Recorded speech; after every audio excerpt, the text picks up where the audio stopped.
Hello dear students, आप सभी का एक्सपी क्लासेस में स्वागत है। जैसा कि हम क्लास 12 की केमिस्ट्री पढ़ रहे थे, जिसके अंतर्गत हमने क्लास 12 की जो केमिस्ट्री का पहला चैप्टर था सॉल्यूशन यानी विलियन, उसकी थ्योरी कवर कर ली थी 3 वीडियो लेक्चर में। आप लोगों ने अगर उसे ना देखा हो तो कृपया जाके उसे अच्छे से देखिए, वही आपके कॉन्सेप्ट आपको मजबूत कराएंगे, उन्हीं के द्वारा आपको न्यूमेरिकल्स अच्छे से बनेंगे। तो पहले आप उन वीडियो को देखिए, उनके लिए आप प्लेलिस्ट जरूर चेक करिए। और इसके साथ साथ हमने ये भी पढ़ाया था कि भाई केमिस्ट्री के जो न्यूमेरिकल्स हैं वो कैसे तैयार करते हैं, केमिस्ट्री को पढ़ते कैसे हैं। तो इसके लिए हमने अलग से एक स्ट्रेटेजी वाला केमिस्ट्री का वीडियो बनाया था, तो उसे भी आप देख सकते हैं कि आपको केमिस्ट्री को कैसे तैयार करना है। अब हम बात करते हैं कि न्यूमेरिकल्स की। तो आपको बता दूं मैं आपको कि ये जो आपके न्यूमेरिकल्स वाला पार्ट है, ये केमिस्ट्री में बहुत ज़्यादा इंपॉर्टेंट है, क्योंकि आप जानते हैं कि 8 से 10 नंबर का न्यूमेरिकल्स हर साल आते हैं। और जो न्यूमेरिकल के लिए आपके पास चैप्टर है 3, एक विलियन हो गया, एक आपका इलेक्ट्रोकेमिस्ट्री हो गया, एक आपका तीसरा चैप्टर हो गया। तो इन 3 चैप्टर से आपको क्या है कि न्यूमेरिकल्स बहुत ज्यादा आते हैं, तो इनके लिए हमने न्यूमेरिकल्स वाले अलग अलग पार्ट बना रखे हैं। जब जैसे विलियन वाला पोर्शन है, तो विलियन वाले चैप्टर में हमने न्यूमेरिकल्स को 3 पार्ट में डिवाइड कर रखा है।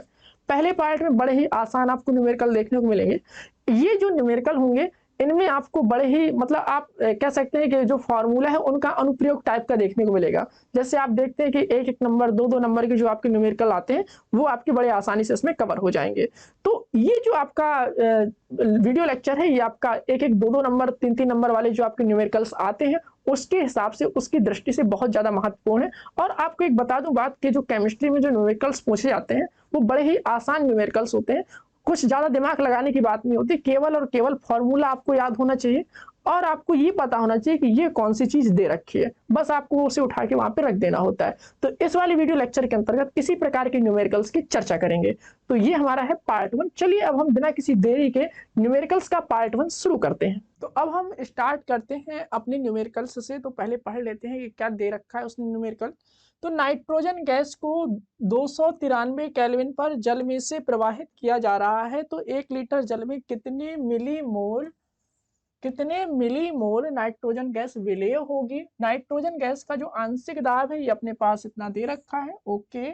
और नाइट्रोजन गैस के लिए KH का मान इतना दे रखा है।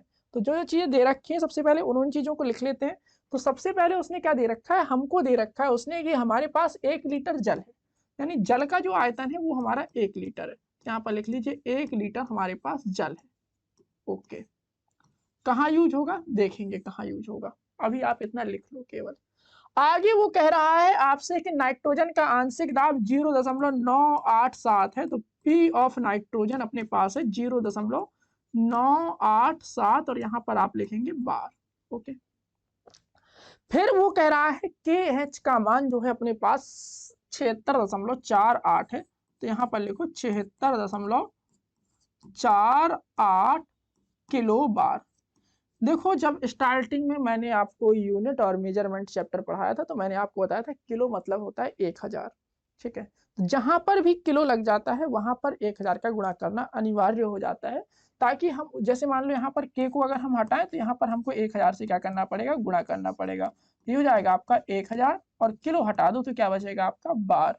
तो ये हो जाएगा आपका 76480 बार। तो ये आ गया आपका हेनरी नेतांक, ओके। ये आ गया आयतन, ये आ गया हेनरी नेतांक। और सुनना, अब वो पूछ रहा है कि नाइट्रोजन, देखना एक्चुअली हो ये रहा है कि नाइट्रोजन को अपन जल में घोल रहे हैं। तो नाइट्रोजन जो है वो है आपका विलेय और जल जो है वो है आपका विलायक और बनेगा आपका विलयन। अब विलेयता का सिस्टम वाला जो आपका रूल था वो किसका रूल था, है ना। तो विलेयता के सिस्टम से संबंधित और आंशिक दाब से संबंधित एक वैज्ञानिक थे जिनका नाम था हेनरी, है ना। हेनरी ने नियम दिया था। हेनरी ने क्या नियम दिया था, तो हेनरी ने बताया था कि भाई विलेयता जो होती है वो आंशिक दाब के कैसी होती है, समानुपाती होती है। यहाँ पर लिखेंगे हेनरी के नियम के अनुसार। तो इंग्लिश में लिख लेते हैं अकॉर्डिंग टू हेनरी के नियम, अकॉर्डिंग टू हेनरीज लॉ। अब ये क्या होगा भाई, तो हेनरी के नियम के हिसाब से देखें तो उसने क्या बताया था कि जो आपका आंशिक दाब है वह आपका समानुपाती होगा विलेयता के, है ना। तो विलेयता ये है आपका, तो यानी जो आपका P ऑफ N2 है it will equal to the KH chi. अब हम ये विलेयता की वैल्यू निकालें, इसी को हम मोल फ्रैक्शन बोलते थे, तो P ऑफ N2 बटे KH। समझ आई बात? हमारे पास P ऑफ N2 है और KH दोनों लोग हैं, तो वैल्यू रख देते हैं। तो वी विल फाइंड इट, यहाँ पर अगर हम वैल्यू रखें तो हमारे पास आएगा P ऑफ N2, तो P ऑफ N2 कितना है आपका, तो 0.987 बार है, और ये अपने पास KH कितना है, तो 76480 बार है।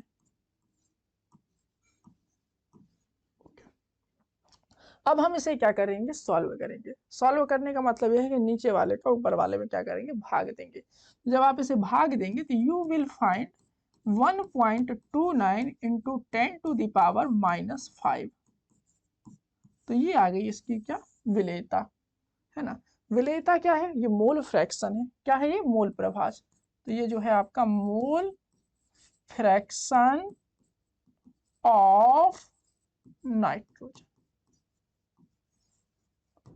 अब हमें क्या निकालना है, हमको निकालना है नाइट्रोजन के मोलों की संख्या, यानी हमें निकालना है नंबर ऑफ मिलीमोल्स, हमें निकालना है नंबर ऑफ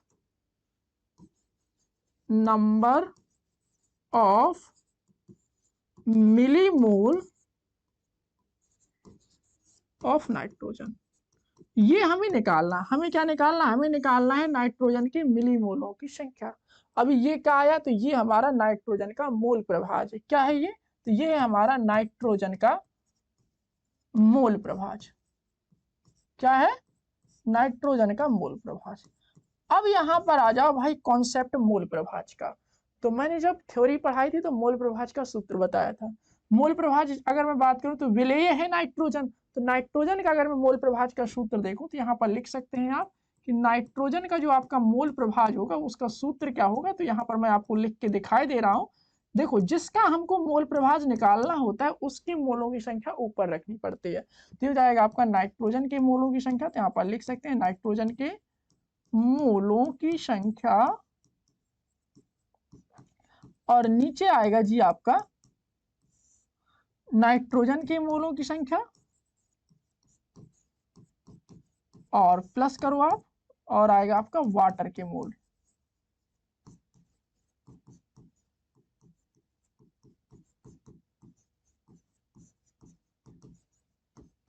हो गया। तो इस तरह से आपका कुछ ऐसे आएगा, ठीक है। तो अब हम यहाँ पर देखते हैं, तो यहाँ पर लिखते हैं नाइट्रोजन का मोल प्रभाज। तो यहाँ पर लिखते हैं नाइट्रोजन का जो मोल प्रभाज होगा, number of mole of nitrogen बटे number of mole of nitrogen plus number of mole of water. अब समस्या ये है कि पानी में मोलों की संख्या कितनी होगी। अब पानी जो हमारे पास है वो पानी है हमारे पास, तो सबसे पहले हमें निकालना है जल में मोलों की संख्या, तभी आगे बढ़ पाएंगे। तो यहाँ पर लिखेंगे जल में मोलों की संख्या। अब मोल कैसे निकालते, तो मोल निकालते हैं भैया मात्रा बटे अणुभार से, या कह सकते हैं मास अपॉन मोलर मास से।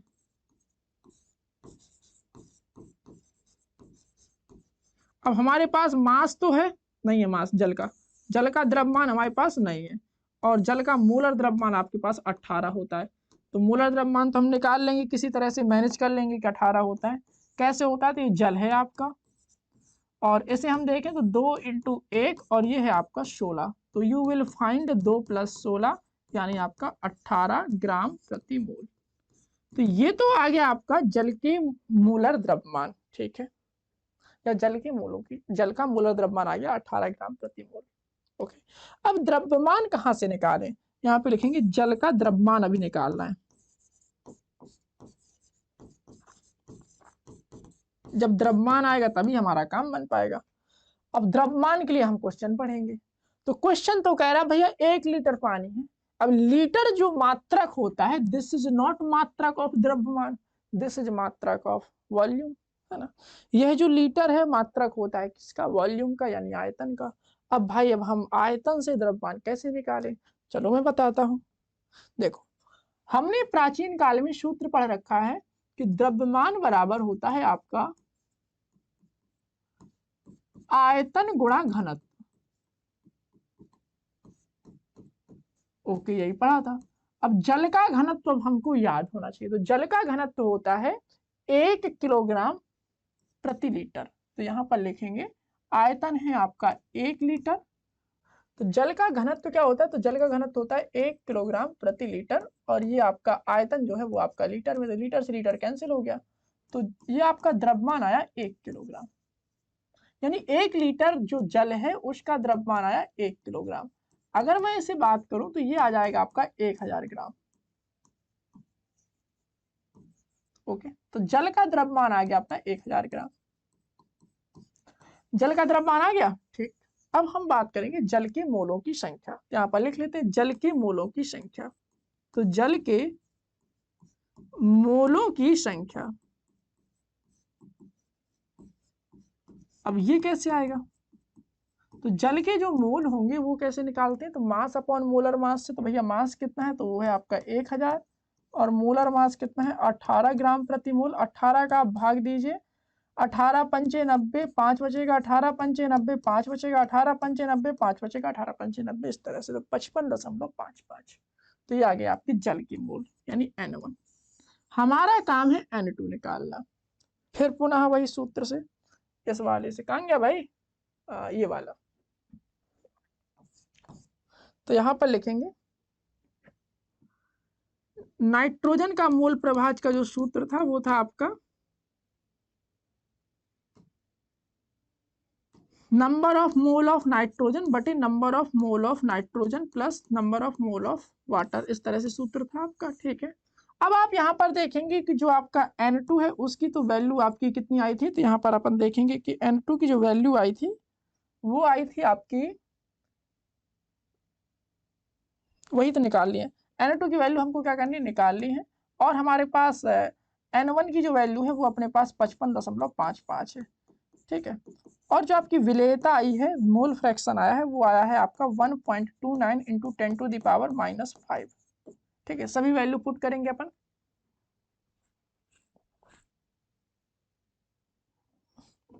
तो मैं आपको यहाँ पे बता दूं कि आपका मोल फ्रैक्शन इतना कम आया है, इट मींस क्या होगा आपका कि यहाँ पर जो आपका number of mole of water है वो बहुत ज्यादा होंगे in comparison to number of mole of nitrogen. तो हम यहाँ पर क्या कर सकते हैं कि N1 प्लस N2 की जगह हम क्या लिखेंगे, N1 लिखेंगे। तो अपना सूत्र क्या बनेगा, तो सूत्र हो जाएगा आपका N2 बटे N1।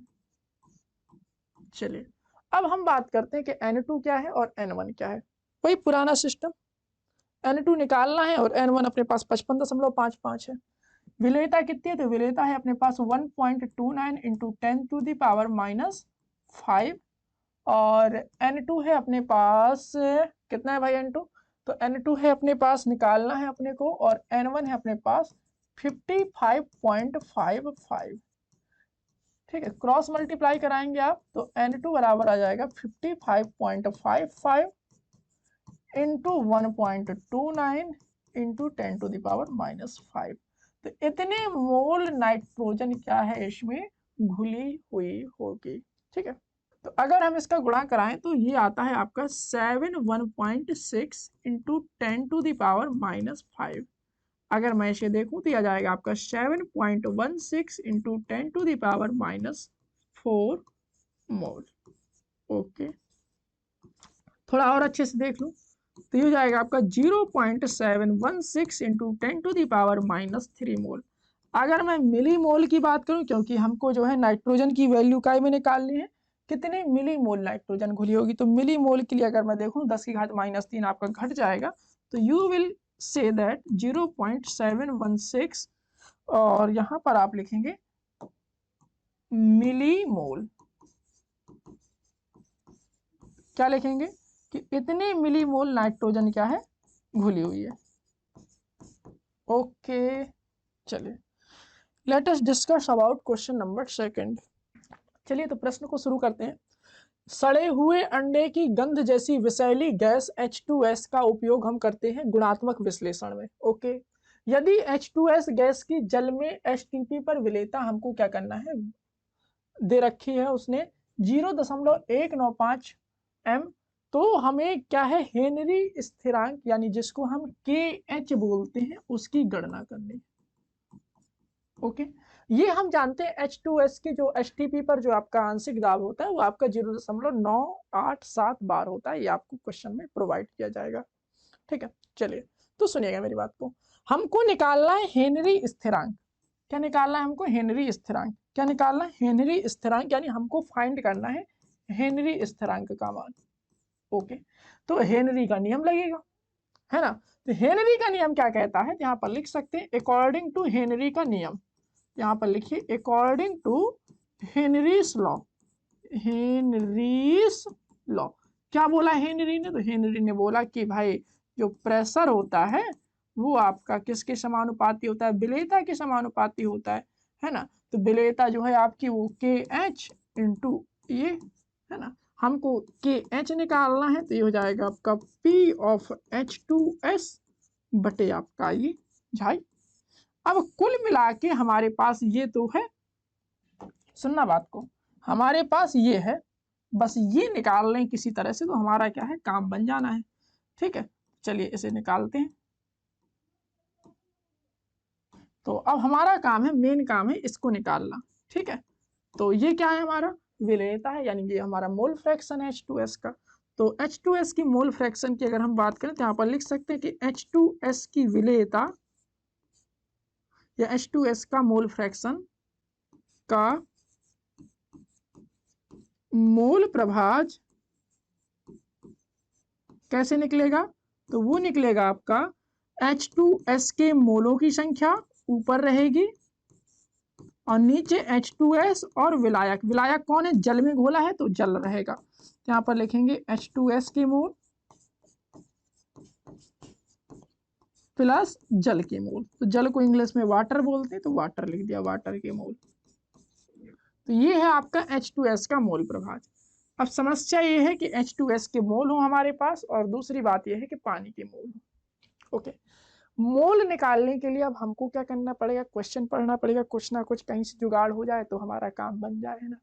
तो हम क्वेश्चन पढ़ रहे हैं, क्वेश्चन को पढ़ने पर हमको यह महसूस हुआ भाई कि ये जो आपका दे रखा है इसका मतलब क्या है? तो इसका मतलब यह है कि भाई 0.195 मोल जो हमारा H2S गैस है वो आपकी काहे में घुली है? 1 किलोग्राम विलायक पे। अब विलायक कौन है? पानी। तो यहाँ पर पानी की मात्रा अपने पास आ गई 1 किलोग्राम और 0.195 मोल जो है वो आ गए number of moles of H2S gas. तो यहाँ पर लिखेंगे कि अपने को दे रखा है 0.195 m। तो इसका मतलब ये है कि 1 किलोग्राम जल में H2S के जो मोल हैं वो है आपके 0.195 मोल। ओके, अब जल की मात्रा हमारे पास है 1 किलोग्राम।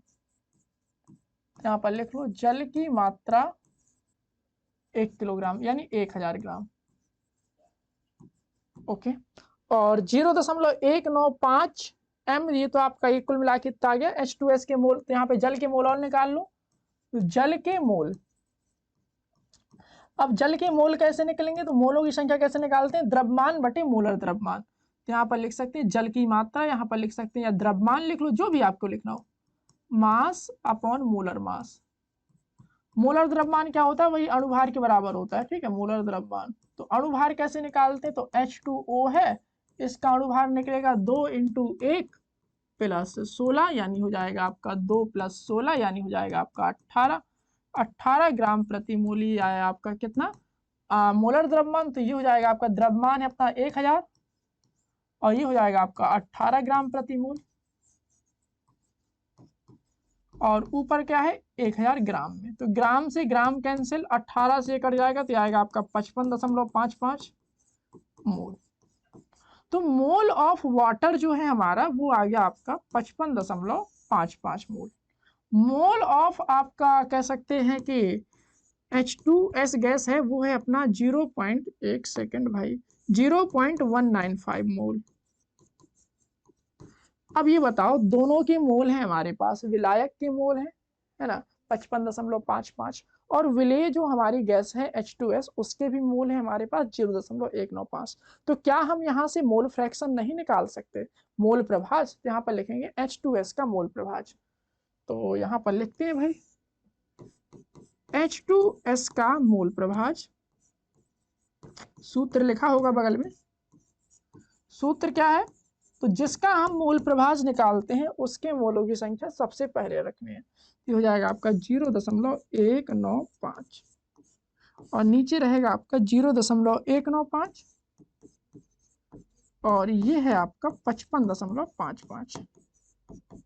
अब अगर मैं बात करूं यहाँ पर भाई तो क्या आएगा आपका? तो यहाँ पर आएगा 0.195 को 0.195 लिखिए और नीचे वाले लोगों को जोड़िए। तो जोड़ेंगे कैसे? तो हो जाएगा आपका 55.55 और ये लिखिए 0.195। ओके, तो यू विल सी दैट 5 का 5 9 5 9 5 कितना होता है भाई? 14। 5 1 6 1 7 है ना, 5 का 5 रहेगा, 5 का 5 रहेगा, तो इट विल कम है ना। तो ये आ गया आपका 5.745। तो इतना आ गया इसका मूल प्रभाज। तो हमने डिवाइड दिया तो हमारा आया 0.0003498 इस तरह से कुछ आया। तो अगर मैं इसे अच्छे से लिखने का प्रयास करूं तो ये आ जाएगा आपका 0.0035। तो ये आ गया हमारा H2S का मोल प्रभाज। समझ में आ रही बात मेरी? ओके, तो H2S का मोल प्रभाज तो आ गया हमारा। ठीक है, अब हम हेनरी के नियम में यहाँ पर पुट कर देंगे मोल प्रभाज को और इसको, तो हमारा आ जाएगा हेनरी कांस्टेंट की वैल्यू। तो यहाँ पर मैं अलग पेन का इस्तेमाल कर रहा हूँ ताकि आपको देखने में अच्छा महसूस हो। लिखो कहे का है हेनरी दादा के सूत्र से, तो यहाँ पे लिखेंगे हेनरी के सूत्र से। हेनरी के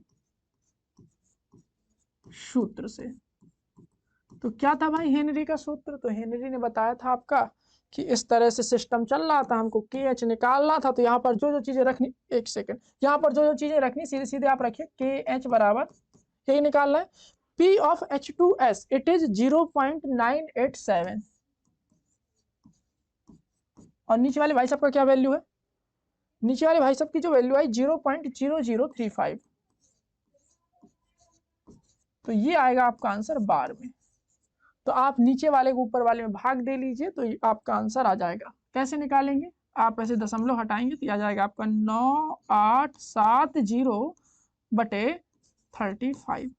आप इसे 5 से काटिए, तो 5 से काटेंगे तो 5 सते 35 आया और 5 एकम 5 और कितना बचा? 4 और 8 पनम 45, कितना बचा? 3 3 और 7 5 5, अरे 5 सते 35 है ना, तो कितना बचा? 2 और 0 तो 5 को 20। ठीक है, 7 से काटो, 7 एकम 7 7 दूनी 14 7 3 7 दूनी 14 5 और 7 7 अट्ठी 56 1 और 4 1 और 4 7 दूनी 14। तो ये आया आपका 282 बार। तो अगर मैं देखूं तो K ऑफ हेनरी नियतांक ये आया आपका वैल्यू 282 बार। एक सेकेंड अच्छे से लिखने चेक कर लेने दो पहले मुझे। 282 बार ही आ रहा है। ओके सही है।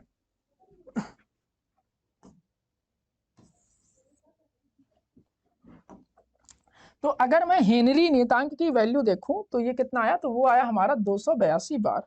ठीक है, तो इसे लिख लेते हैं कि हमारा जो हेनरी नियतांक आया वो आया 282 बार और ये हो गया हमारा आंसर।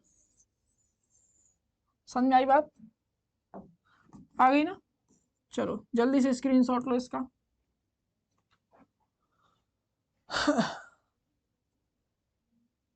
एक बार और समझ लो फिर आगे चलते हैं, अगला क्वेश्चन करेंगे। तो एक बार और समझने के लिए अगर देखें तो हमको क्या है कि हमको दे रखा था उसने कि H2S गैस है, बढ़िया तरीके से पानी में घुली हुई है, उसके बारे में उसने ये बता रखा है कि उसका मोलल सांद्रण इस तरह से दे रखा है।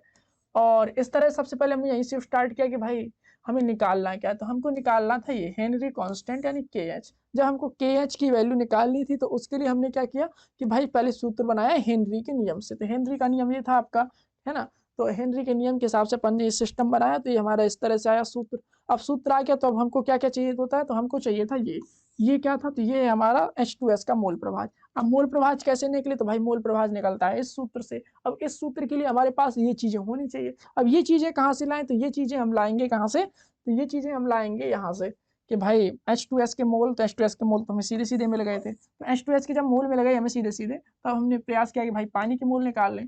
पानी का हमने मात्रा देखी कि भाई ये कितने में घुला था, तो ये हमारा 1 किलोग्राम जल में घुला था, तो पानी की हमारे पास मात्रा आ गई कितनी, 1000 ग्राम। जब पानी की मात्रा 1000 ग्राम आ गई तो यहाँ से हमने क्या है, पानी के अपन ने वो निकाल लिए, क्या बोलते हैं, मोल। तो पानी के मोल आ गए अपने कितने, 55.55। 55.55 आ गया पानी के मोल, तो ये अपने पास पानी के मोल हो गए, ये अपने H2S के मोल हो गए। और एक बात और सुनो भाई, ये जो नंबर है, दिस इज नॉट, कह सकते हैं this is not negligible in comparison to this. अब आप ऐसा नहीं कह सकते कि ये जो है आपका नीचे वाला जो नंबर है ऊपर वाले नंबर की तुलना में नगण्य है, ठीक है। अरे जब जोड़ेंगे तो थोड़ा सा इफेक्ट पड़ रहा है, तो हमने इसे क्या है, काउंट किया हुआ है। जब काउंट किया तो इस तरह से आया, जब इस तरह से आया तो हमने क्या किया कि सार्थक अंकों का प्रयोग करके हमने यहाँ पर जो है 3-5 कर दिया। तो 3-5 कर दिया तो ये हो गया आपका H2S का मूल प्रभाज। H2S का मूल प्रभाज ये आपका क्या है, झाई। ओके, अब हमें ये झाई की वैल्यू यहाँ पर रख देनी होती है, कहाँ गया यहाँ पे, जब आप झाई की वैल्यू यहाँ पर रखेंगे तो आपका ये आ गया आंसर 282 बार। तो अगला क्वेश्चन आपसे कह रहा है 298 केल्विन ताप पर CO2 गैस है, उसके लिए जल में विलेयता के लिए हेनरी स्थिरांक का मान कितना दे रखा है। ये क्या है, हेनरी स्थिरांक का मान। हेनरी स्थिरांक को आप जानते होंगे बचपन से ही, तो ये है आपका हेनरी स्थिरांक यानी KH। हमारे पास है हेनरी स्थिरांक KH, तो ये है हमारे पास 1.67 × 10⁸ पास्कल। क्या है ये, हेनरी स्थिरांक। आगे पढ़ेंगे, आगे कह रहा है आपसे 500 मिलीलीटर सोडा जल है, ओके, इसको 2.5 ATM दाब पर क्या किया गया है, बंद किया गया है। ओके, तो ये सोडा जल को हमने जो दाब से बंद किया है वो कितना है, 2.5 ATM दाब, यानी जो हमारा पार्शियल प्रेशर है सोडा जल का वो है आपका 2.5 ATM। तो यहाँ पर लिख सकते हैं 2.5 ATM। ओके, तो 298 केल्विन ताप पर CO2 की मात्रा की गणना करनी है। तो हमको क्या निकालनी है, CO2 के मात्रा की गणना। तो ये हमारे पास आंशिक दाब है CO2 का, सोडा में यही होते हैं, ठीक है। तो ये हमारे आंशिक दाब है CO2 का, और हमारे पास KH है। तो यहाँ पर सबसे पहले हम बात करते हैं दोनों के मात्रकों को सेम करने की, उसके बाद आगे कुछ सोचेंगे, है ना, बात की सोचेंगे जब मात्रक सेम हो जाएंगे। तो हम ऐसा करते हैं कि चाहे एटीएम को पास्कल में बदल लो और चाहे पास्कल को एटीएम में बदल लो, दोनों की बात सेम है, दोनों से आंसर आ जाएगा। तो हम ऐसा करते हैं कि भाई पास्कल से एटीएम के पास आ जाते हैं। जब पास्कल से एटीएम के पास आते हैं तो 1.013 × 10⁵ का क्या करेंगे, गुणा करेंगे। तो यहाँ पर लिखेंगे वी नो दैट, उल्टा बोल दिया है ना, 1.013 × 10⁵ का क्या करेंगे, भाग करेंगे उसमें। We know that 1 pascal equal to 1/1013 into 10⁵ ATM।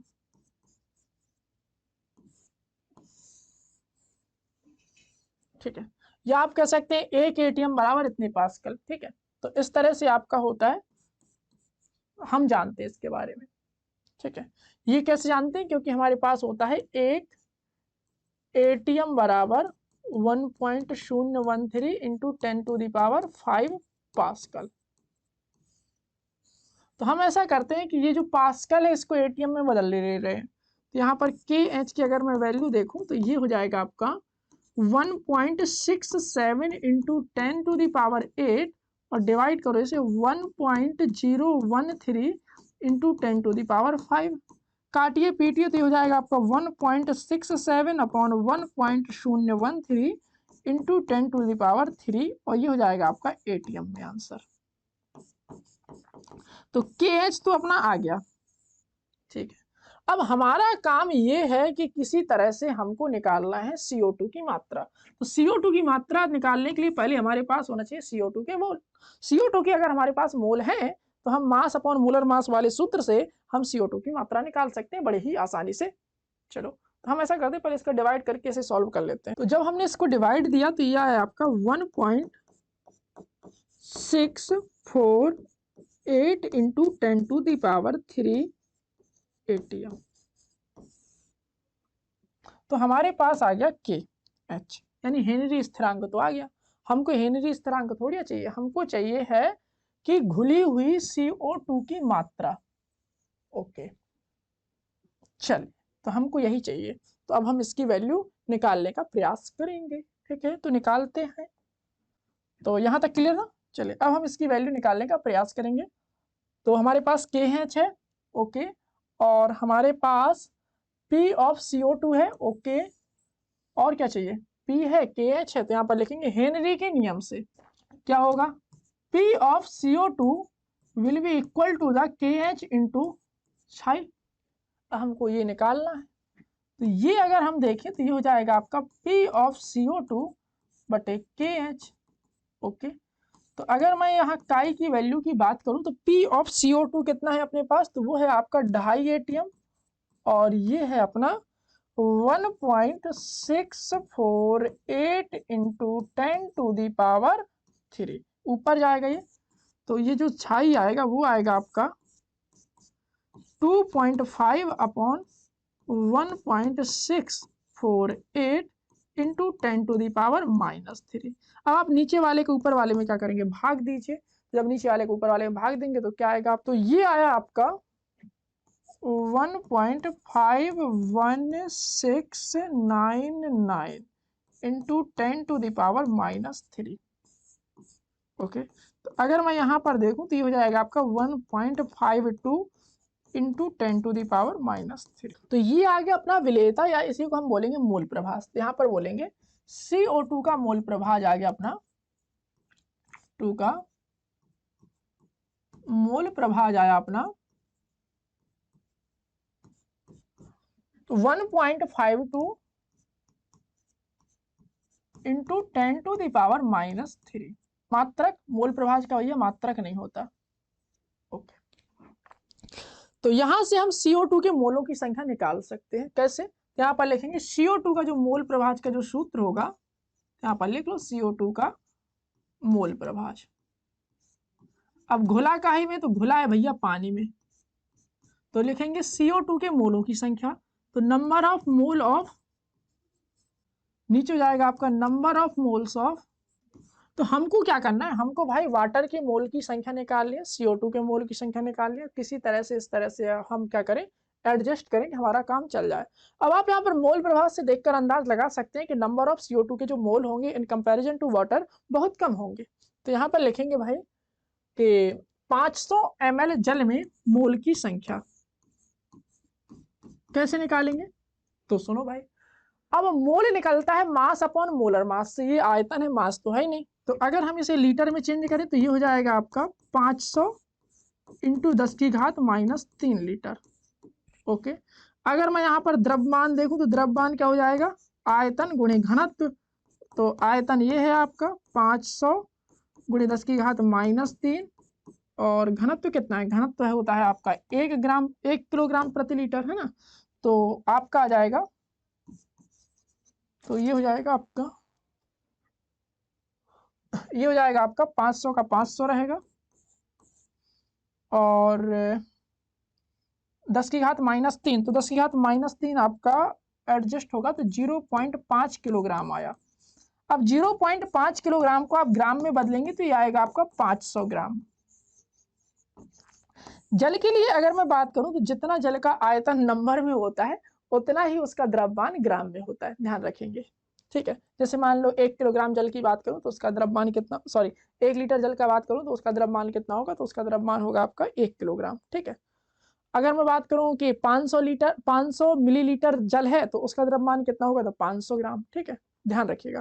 केवल और केवल ये कॉन्सेप्ट जल में है, क्योंकि जल का जो आपका घनत्व होता है उसकी वैल्यू जो होती है आपकी वो कितनी होती है? 1 होती है। इसीलिए जल का जो द्रव्यमान है उसकी जो आंकिक वैल्यू है उसकी आयतन की आंकिक वैल्यू की क्या होती है? बराबर होती है। इस बात का विशेष रूप से ध्यान रखेंगे। ये नहीं कि पारे का भी ऐसे लिख दें, तेल का भी ऐसे लिख दें, तो नहीं, ऐसा नहीं होता। ठीक है, इतना क्लियर? चलो, एम आ गया अपने पास जल का द्रव्यमान। यहाँ पर लिखेंगे जल के मोलों की संख्या। तो number of moles of water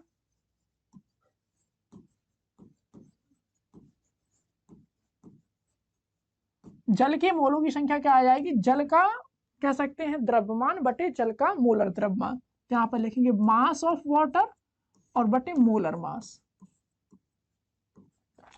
अब जल जो है उसका मोलर मास क्या होता है समस्या तो यहाँ आ गई, तो यहाँ पर लिखेंगे जल का मोलर द्रव्यमान।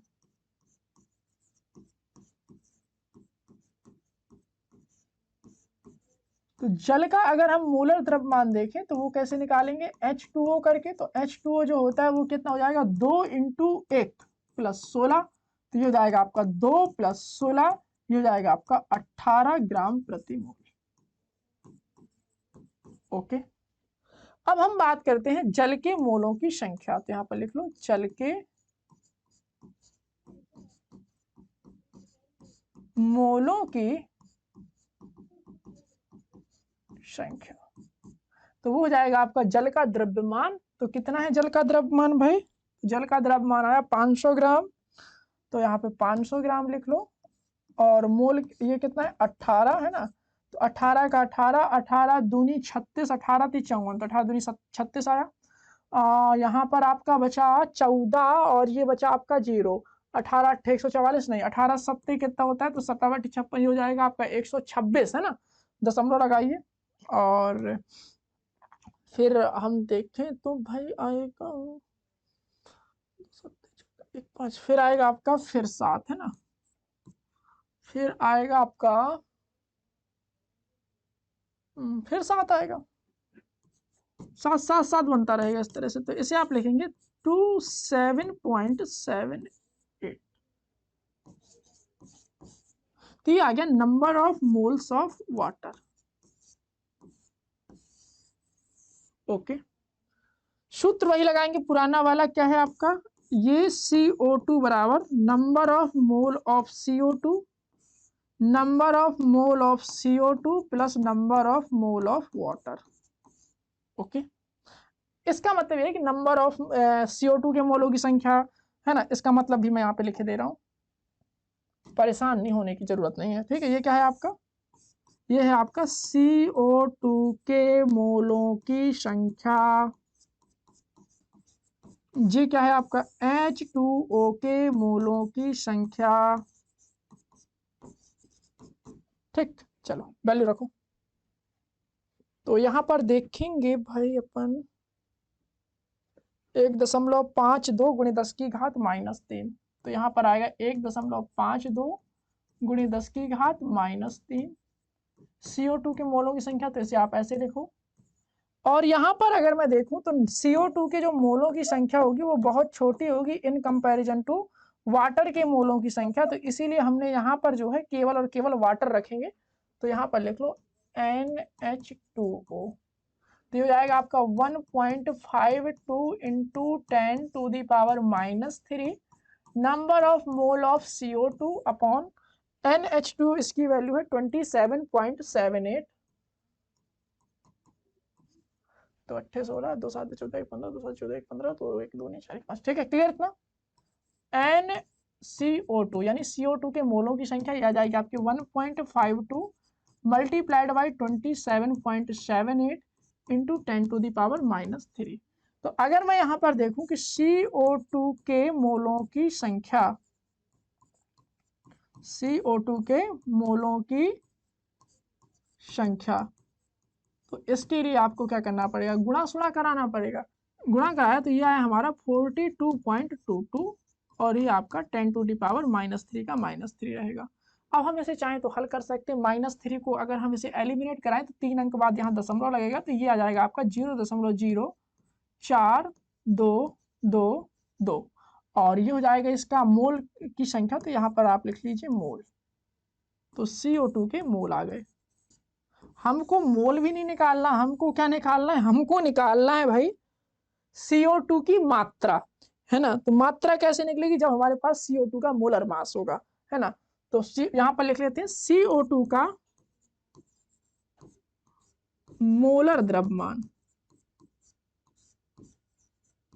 तो बचपन में मैंने आपको मोलर द्रव्यमान निकालना सिखाया था, अणुभार कहते हैं, है ना, अनुभार जितना ही निकल के आता है। तो सी का होता है आपका 12 और ओ का होता है आपका 16। तो 12 का 12 रहेगा, 16 दूनी होता है आपका 32, 32 और 12 यानी 30 10 40 और 40 और 4 हो गया आपका 44।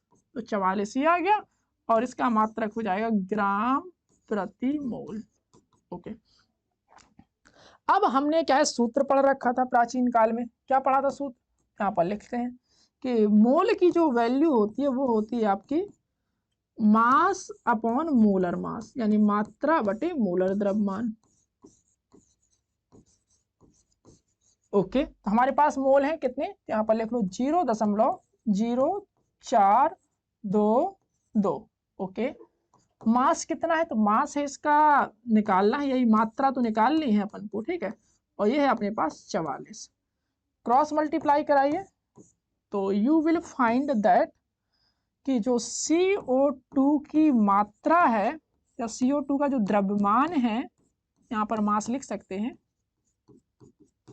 तो ये हो जाएगा आपका 44 इंटू 0.0422 गुणा कराते हैं इसको, तो ये हमारा आया 1.8568। तो CO2 की अगर हम मात्रा देखें तो यह है इतने ग्राम, और ये आपका आंसर होगा। तो CO2 की मात्रा कितनी घुली हुई है, तो 1.8568। यही हमारा क्या है बेटा, आंसर है। यहाँ पर क्लियर हुआ इतना, कोई दिक्कत, हाँ थोड़ा सा बड़ा है सवाल लेकिन अच्छा सवाल है, आने की पूरी संभावना है, तो अच्छे से आप देखिए क्योंकि 2-3 कॉन्सेप्ट का एक साथ इस्तेमाल होता है इनमें। चलिए देख लिया, आगे बढ़ते हैं।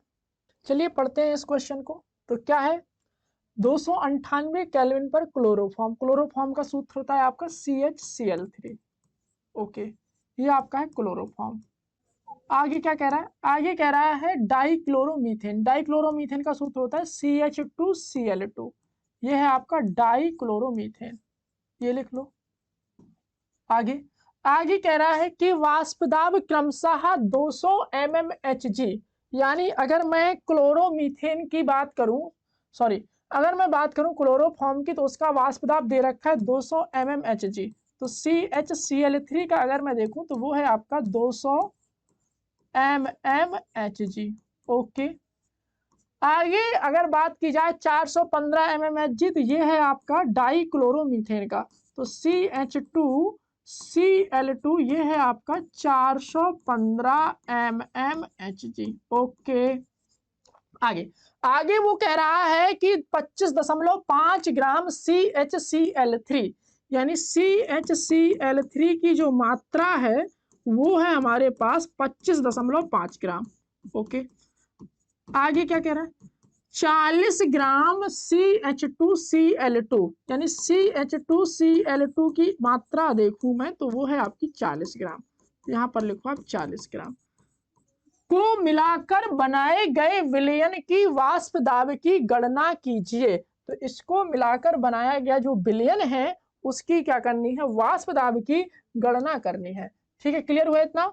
चलिए, तो ये जो है हमारा वाष्प दाब से रिलेटेड वाला क्या है, सवाल है ना। तो जिसमें अपना वाष्प दाब का जो रिलेटेड क्वेश्चन है उसको अब हम क्या करेंगे, हल करेंगे इसमें बढ़िया तरीके से, डाल्टन वाल्टन है ना, हेनरी वेनरी सबके नियम का क्या करेंगे यहाँ पर पालन करवाएंगे। चलिए स्टार्ट करते हैं इसको समझते। यहाँ पर देखेंगे आप, हमें निकालना है वाष्प दाब की गणना करनी है, तो वाष्प दाब यानी कुल वाष्प दाब निकालना है। तो सबसे पहले हम इसका सूत्र लिखने का प्रयास करेंगे। तो कुल वाष्प दाब क्या होता है, तो हमने इसे डिराइव भी किया था, कुल वाष्प दाब क्या निकलता है। तो आपने देखा था कि यह जो है आपका कुल जो वाष्प दाब था वह आपका विलेय के मोल प्रभाज पर क्या कर रहा था, एक लीनियर रूप में क्या कर रहा था, परिवर्तित हो रहा था।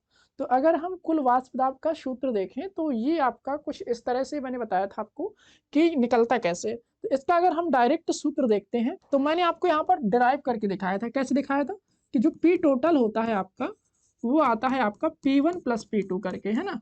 और अगर मैं यहाँ पर देखूं तो ये आपका बात करें तो P1 नॉट और Chi1 और ये हो जाएगा आपका P2 नॉट इंटू Chi2। अगर हम इसे थोड़ा और अच्छे से बात करें तो ये हो जाएगा आपका P1 नॉट Chi1, और इसे अगर बात किया जाए तो P2 नॉट, और इसे अगर हम विलायक के फॉर्म में लिखना चाहें तो इसे आप लिख सकते हैं 1 माइनस Chi1। तो ये हो जाएगा आपका P1 not Chi1 plus P2 not minus P2 not Chi1। तो इसे हमने देखा था कि आया था आपका P2 not plus Chi1 P1 not minus P2 not.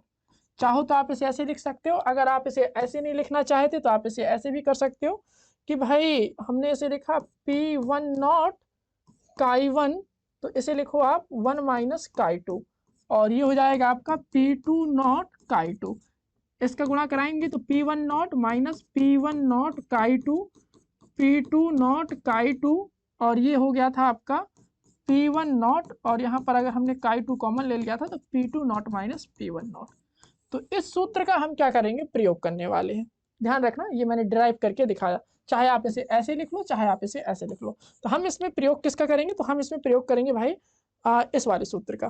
तो यहाँ पर लिखेंगे P कुल जो होगा आपका वो होगा आपका P1 not plus Chi2 P2 not minus P1 not.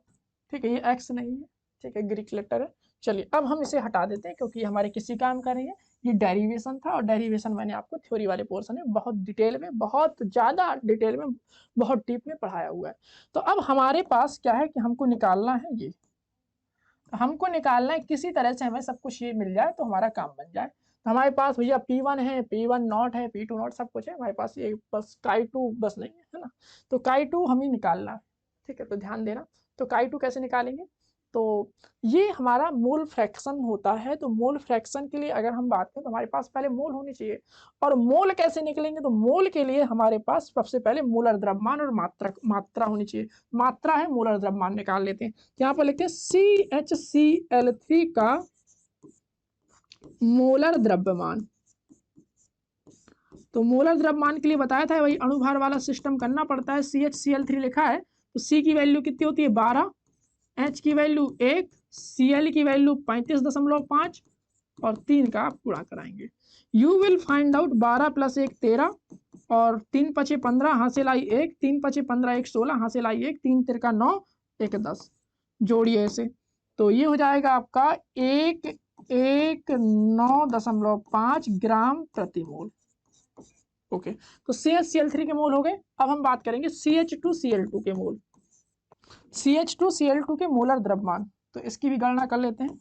Molar द्रव्यमान, तो मोलर द्रव्यमान इसके लिए क्या करना पड़ेगा, CH2Cl2, तो C H2 है तो यहाँ पर 2 इंटू 1, Cl यानी आपका 35.5 है, और गुणा कराओ आप 2 का। तो ये हो जाएगा आपका 12 प्लस 13 प्लस 14 है ना, 12 1 13 1 14, तो 14 हो गया।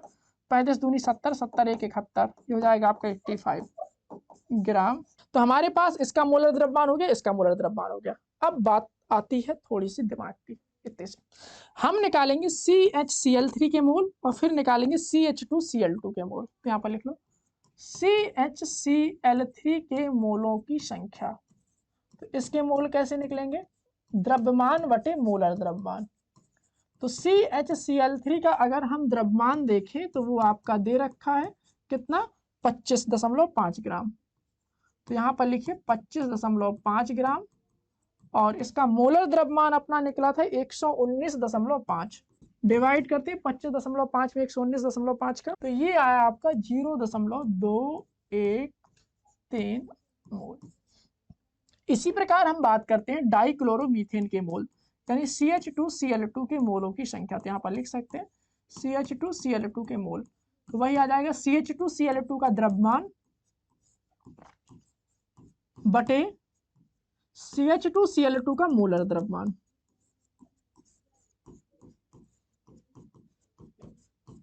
तो यहां पर अगर मैं बात करूं द्रव्यमान की और मोलर द्रव्यमान की, तो आप देखेंगे यहाँ पर CH2Cl2 का अगर द्रव्यमान की चर्चा करें तो कितना है 40 ग्राम, तो यहाँ पर आप लिखेंगे 40।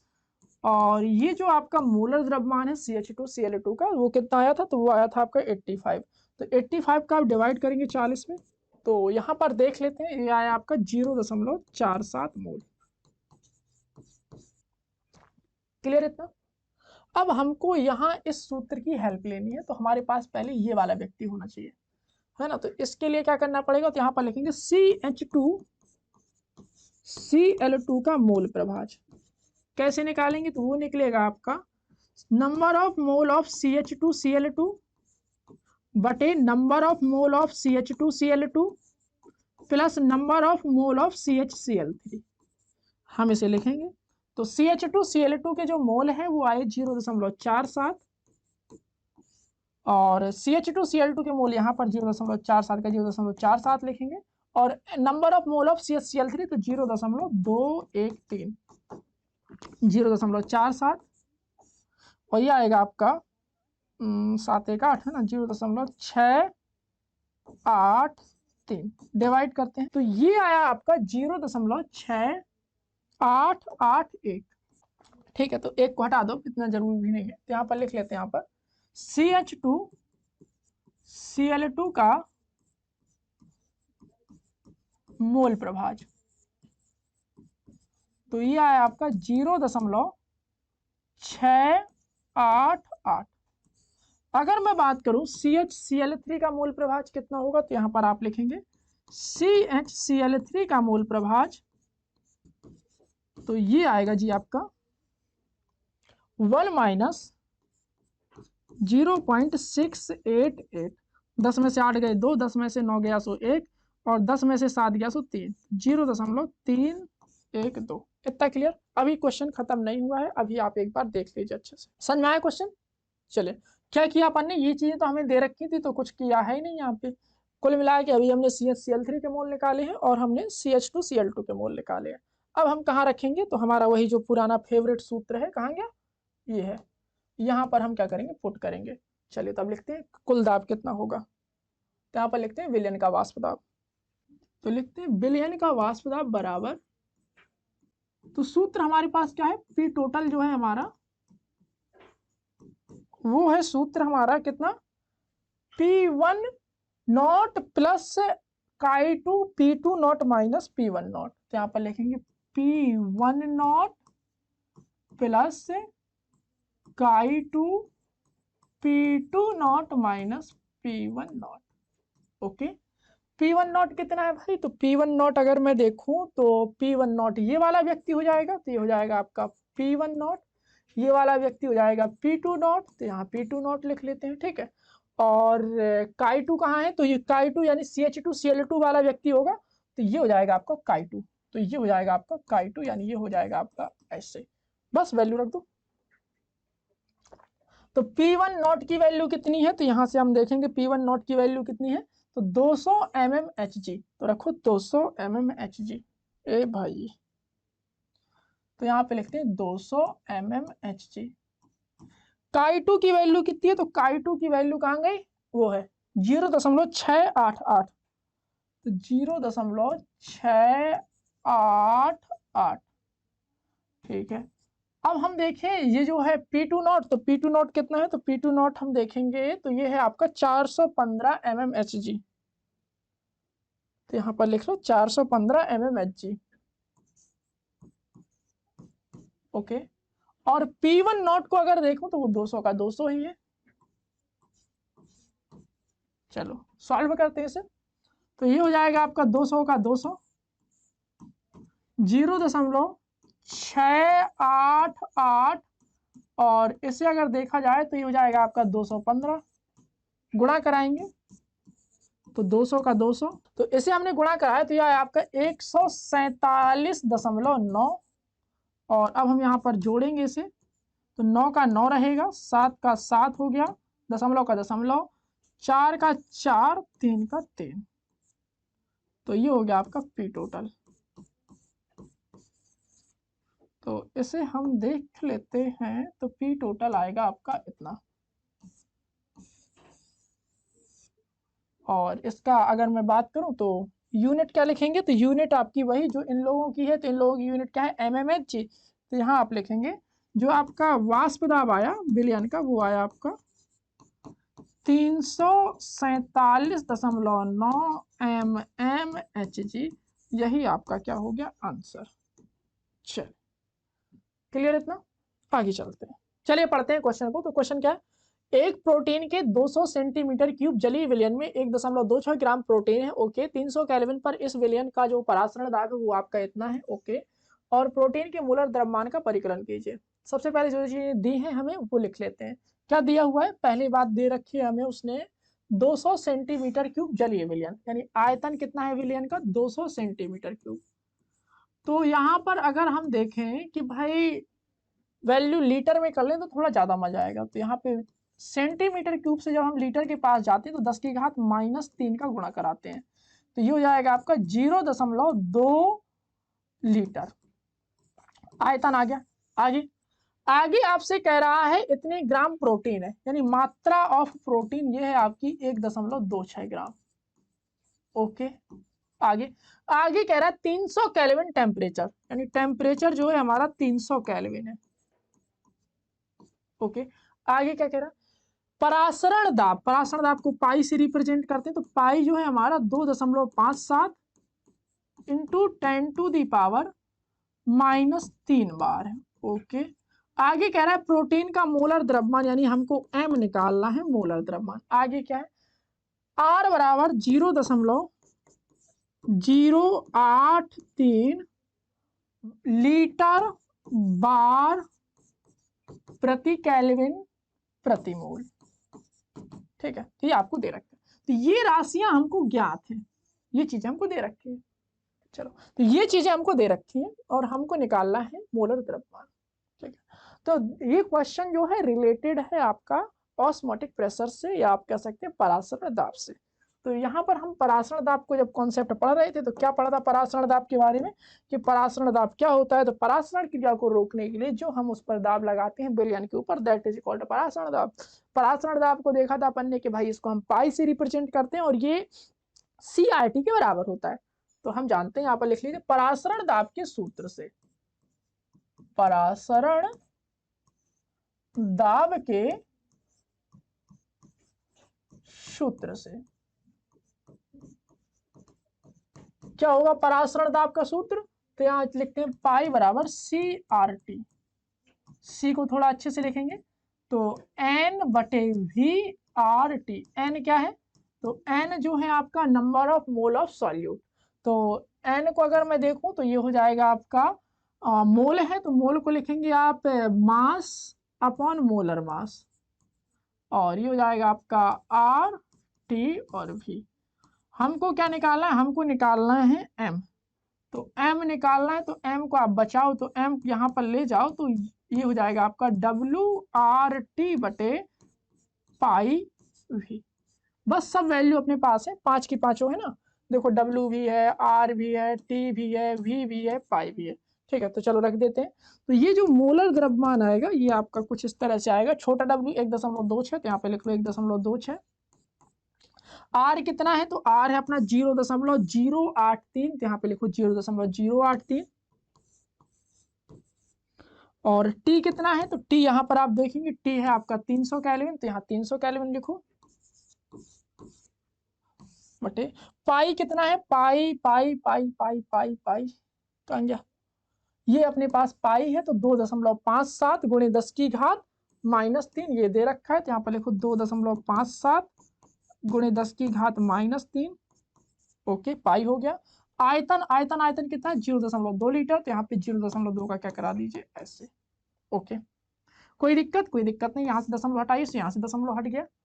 ठीक है, और अगर हम बात करें तो यहाँ पर अगर देखा जाए तो कोई दिक्कत नहीं है, गुणा कराओ, तो ये हो जाएगा आपका 126, 2 0 का 2 0, 3 3 का 9, 3/24, 3 अंक बाद दशमलव, तो यहाँ पर दशमलव लगा दो, बटे 257 गुणे 10 की घात -3 गुणे 0.2, ऐसे ऐसे उड़ा दो इसको भी। तो यहाँ पर अगर हम देखें तो मोलर द्रव्यमान जो आएगा आपका वो आएगा 126 गुणे 249 बटे 257 गुणे 2 गुणे 10 की घात -3।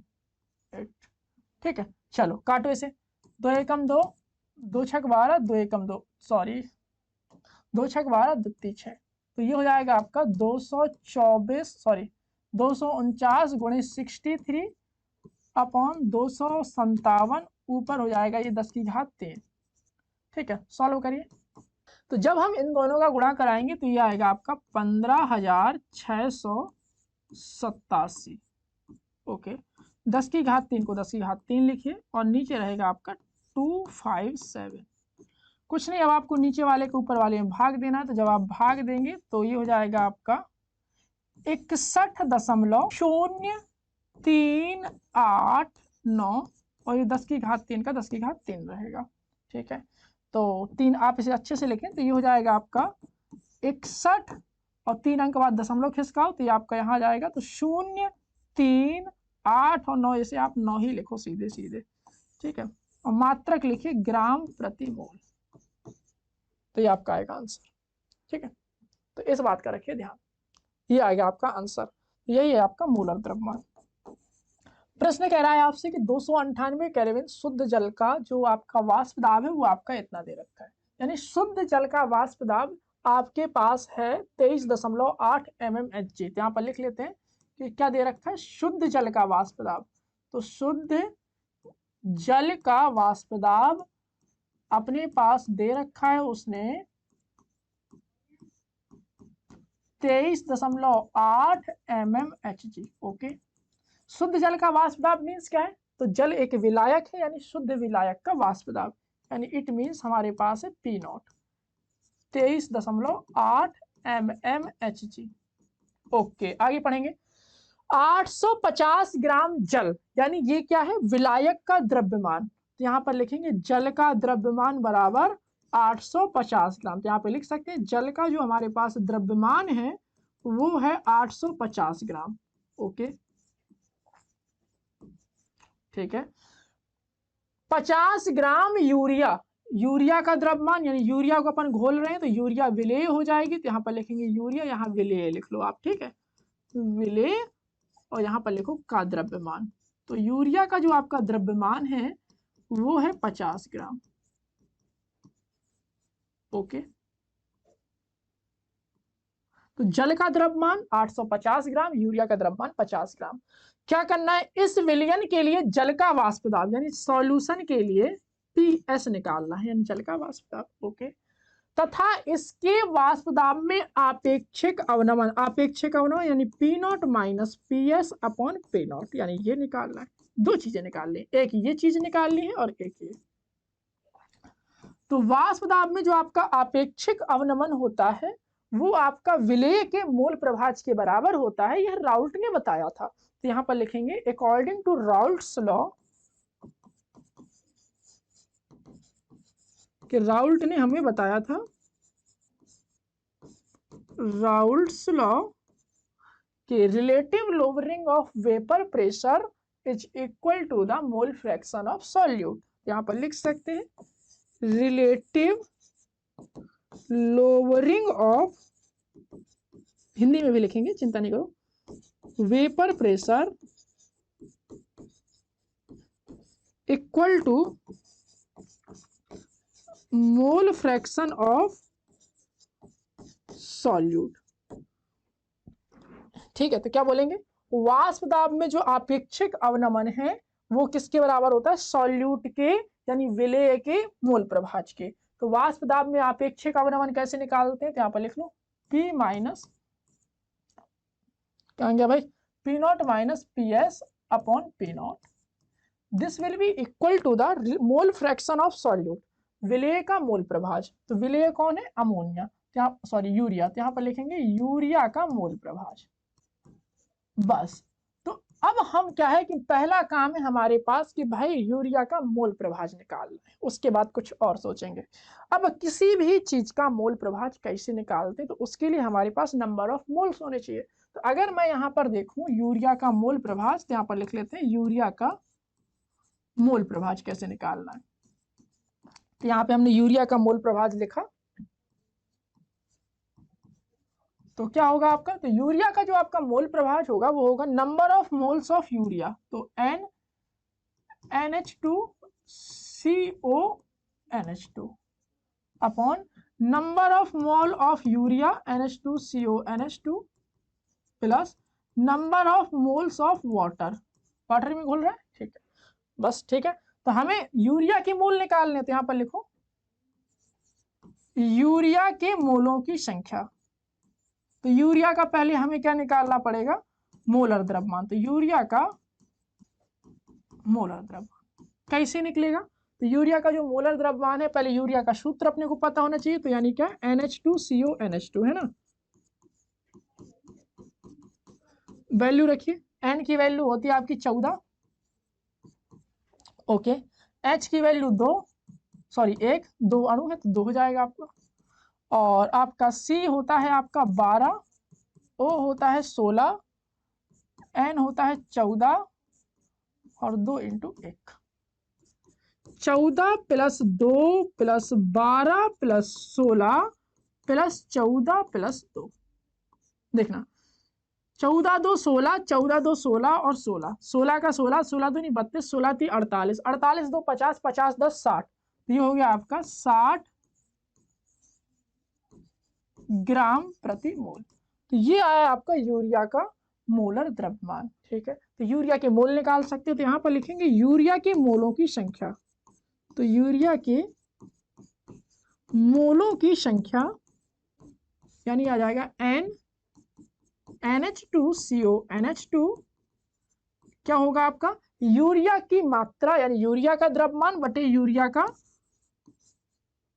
अणुभार, यूरिया का द्रव्यमान, या नीचे लिखेंगे यूरिया का मोलर द्रव्यमान, यूरिया का मोलर द्रव्यमान, ओके। अब हम बात करते हैं यूरिया का द्रव्यमान कितना है, तो भाई यूरिया हम घोल कितनी रहे, तो 50 ग्राम, तो ऊपर आएगा 50 ग्राम, और द्रव्यमान कितना भाई मोलर द्रव्यमान कितना है 60 आया, तो यहाँ पर 60 लिखो, 0 से 0 कट गया, 6 5 33, तो 0.3 आया, गलत लिखा है, ठीक है, 648 और क्या आएगा भाई 648 हो गया, और 2 बचा, 6 18, फिर 6 18, तो ये है आपका 0.833 मोल। तो ये आए आपके मोल्स ऑफ यूरिया। अब हमें क्या करना है, मोल ऑफ पानी निकालना है। तो यूरिया के मोल तो हमने निकाल लिए, अब हमारा काम है पानी के मोल निकालना। तो यहाँ पे लिखेंगे जल के मोल। तो जल का मोलर द्रव्यमान हमारे पास पहले पता होना चाहिए, तो यहाँ पे लिख लेते हैं जल का मोलर द्रव्यमान। तो मोलर द्रव्यमान हम 50 बार निकाल चुके हैं, कितना आता है 18 आता है, फिर भी हम निकालेंगे। जल का सूत्र क्या होता है H2O होता है, तो H का कितना है, एक वैल्यू है, 2 लोग हैं, तो और ये आपका 16, 16 2 हो गया 18, और मात्रक लिखेंगे ग्राम प्रति मोल, ओके। अब हम बात करते हैं H का, जल का तो आपका मोलर द्रव्यमान आ गया। अब यहाँ पे लिखेंगे जल के मोलों की संख्या। तो जल के मोलों की संख्या अगर हम देखें कैसे निकालेंगे, तो वो निकलेगी आपकी, जल के मोलों की संख्या अगर देखी जाए तो वो निकलेगी आपकी, जल के मोलों की संख्या कैसे निकलेगी, तो जल का द्रव्यमान बटे जल का मोलर द्रव्यमान। जल का द्रव्यमान देखें तो जल का द्रव्यमान कितना है, तो कितने ग्राम जल में घोल रहा है 850 ग्राम में, तो यहाँ पे लिखेंगे 850, और जल का अगर हम देखें तो आपका 18 है, भाग देते हैं इसे तो इसे हमने डिवाइड दिया, तो यह है हमारा 47.22 मोल। ये आ गए हमारे जल की मोल।